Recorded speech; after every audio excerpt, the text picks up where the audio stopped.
নবী দু জাহানের বাদশা নবী মুহাম্মদুর রাসূলুল্লাহ সাল্লাল্লাহু আলাইহি সাল্লাম ডাক দিয়ে বললেন, সাহাবীরে এখানে আসো। কেন তুমি সূরা ইখলাস বেশি বেশি পড়ো, তুমি কি অন্য সূরা পড়ো না? সাহাবী ডাক দিয়ে বললেন, ইয়া রাসূলুল্লাহ, ইয়া হাবিবাল্লাহ, নবী গো, আমি কোরআনুল কারীমের হাফেজ। ওগো নবীজি, আমি আল্লাহর কোরআনের দেখেছি এই সূরাটা আমার কাছে বেশি ভালো লাগে। এই সূরার ভিতরে আমি দেখেছি আমার আল্লাহর পরিচয় রয়েছে।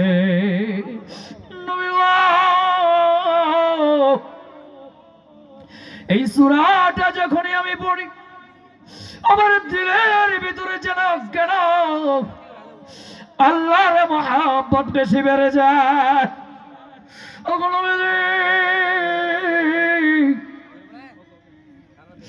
আপনার সাহাবী বড় বিরক্ত হয়ে গেছে। ওগো নবীজি, আমাকে নিষেধ করবেন না।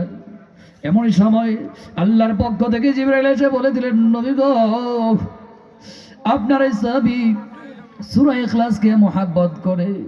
এই যে মহব্বতের কারণে আল্লাহ রাব্বুল আলামিন ওই ব্যক্তিকে মহব্বত করে। সুবহানাল্লাহ পড়ে।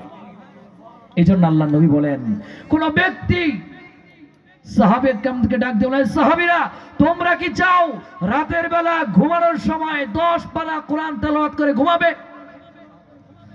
সাহাবীরা বলে, ইয়া রাসূলুল্লাহ, এটা কিভাবে সম্ভব? 10 পারা তেলাওয়াত করে ঘুমাবো, এটা তো অনেক কঠোর বিষয়।